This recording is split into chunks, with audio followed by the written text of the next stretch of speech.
Shout out to my dog Dewberry in the building. Hey, y'all know Dew is my guy. Hey, Dew, are we the last ones left? Are we the last real ones left, bro? That's you know what's so funny? Every time I see Dew, I remember the last time I flew over to Dallas, and I was chilling over there with Dew, and we was over at the Airbnb and we chilling, and I said, Dew, let me show you something real quick. And he said, all right, come on. What's up, Ton? What's up, Ton? That's how Dew talk. What's up, Ton? And so we chilling, right? And we in the Airbnb, and I just start giving them the game. I start showing them a bunch of stuff that I knew. I was giving him a lot of insight and information on how it is that he can maximize the amount of money that he can make, some of the life hacks. I'm like, yo, dude, do this, do this. Let me show you this. Let me show you this. And he like, Twan, man, don't nobody be trying to get the information, bro. You just sit here and you just volunteer the information, man. I love you, Twan. And so that, that's how I do talk, right? That's my guy. Um, but real friends, we add value into each other's lives. Real friends, we focus on at if you somebody's homie, before we get started with the show, if you the homie is somebody, then you should be trying to ensure that they get as many bags and even be more successful than you. Because them being successful don't take nothing away from you. And what I see from people, and what I see from most people, including the most people that's in the black community and culture, is I see people turning on each other, people hating on each other, people not adding value. Listen, if you love your brother, then figure out how it is that you can add value into their life. Figure out how you can help them get a bag. Figure out how you can continue to pour into them. Figure out how you can continue to show up. Listen, when we go out, it be me, Dew, Charleston, we be hanging out and stuff like that. We don't argue over no checks. We don't be talking about who gonna pay the bill. We don't be trying to come up with money. We don't be trying to figure that shit out. We don't split bills and all of that other type of shit. That just get taken care of. When we go out, when we hit the flow, when we hit sporting events, when we hit a bar or whatever it is that we gonna do, we don't say, okay, listen, we got the little homies with us. It'd be 6, 7, 8, 9, 10 of us. We don't. You not sitting in the stands and then you over there and you all the way up in C, D, and all of that other type of stuff. We all gonna hit the flow. And listen, either we all going together and we all gonna be on the flow, or we not gonna go at all. Either we all gonna be on the same flow at the hotels, or we not gonna go at all. Either we all gonna be on the rooftops, or we just not gonna go at all. If there's no availability of tickets, then or there's only 6 tickets, but it's 8 of us, then we just not gonna roll.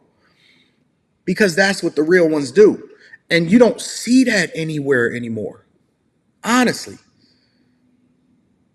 You know what we see? People trying to utilize each other in order to try to tear them down so they can build themselves up. It's always going to listen, over time, do it tell you, over time, people are going to reveal who they are. Just wait on it. Just wait on it. You're going to see the real from the fake. You're going to be able to separate the real from the fake. You're going to be able to separate the people that actually got your back, the people that's actually supposedly for the black community.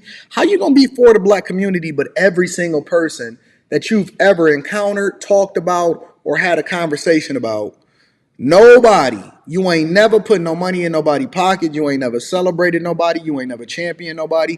Your entire existence has been a crab in the barrel, and you ain't never actually added no value into nobody's life. Please tell me how you can be for the culture when every single thing that you've ever done, has been to take, and you've never given into or helped or poured into nobody else. Look at your circle. Look at the people around you. Look at your family. Look at the people that's in your bloodline. They'll tell on themselves. Eventually they gonna show their hand. Eventually they gonna tip their hand. I'll give you an example, right? I'll give you an example. The one person, one of the realest people that I've ever met in my entire life, and listen, y'all can assume, y'all can think about whatever rumors, y'all can say whatever y'all want to say. Oh, she's anti-side chick. Oh, she's anti-shooter. But let me tell you something. The reason that y'all say shit like that, and shout out to my girl Q. Shout out to Q. The reason why y'all say stuff like that is because you just not used to ever having nobody on your team that actually support everything that you do. It's nothing that Q can do that y'all would ever say that I would support that y'all say against her. You can't say shit about Q. Not in my presence. You can't say nothing about her, none of that. You know why? Because she a real one. She a real one in real life. One of the realest ever. I see people, you know what I'm saying? They be in the background taking bets. Oh man, is Anton and Q ever gonna fall out? Wait on that shit. Wait on it. Just wait on it. Wait on it. Because let me tell you something. It's a difference between having an agreement with somebody and saying, listen, this is how we gonna move, versus actually having a real life friendship with somebody in which you actually add value into their lives. She's invaluable to me. I think that she should be way, way further ahead when it comes to the amount of money that she make. And so my entire existence, my entire goal is to figure out how it is that I can add value into her life. And her entire online existence and goal, and in real life, as far as my interaction with her has been, man, let me figure out how it is that I can add value into Anton's life.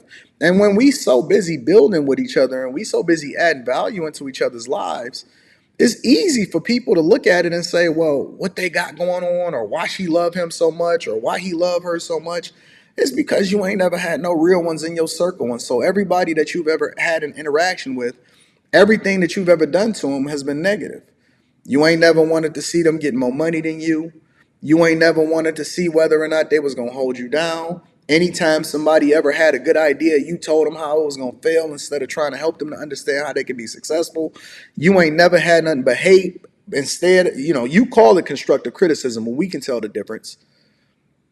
We can tell the difference. It is what it is. It is what it is. Listen, for all of these people that say that they are part of the black community and they blackity black, let me tell you something. I'd rather put the gun in Q's hand and put it in your hand. Actually, I take that back. I would rather not put the gun in Q's hand because she might fucking shoot you. Real, for real. Let me take that back. I'd rather not put the gun in Q's hand because she might shoot you. You know what I'm saying? So, anyways, shout out to Q. Shout out to Dewberry. Shout out to Charleston. Shout out to Rita. Shout out to Chelsea. I see you, Chelsea. Shout out to Natasha. Shout out to all of my bag chasers, the big podcast. It's too many of y'all to name. Y'all been holding me down for an extended period of time.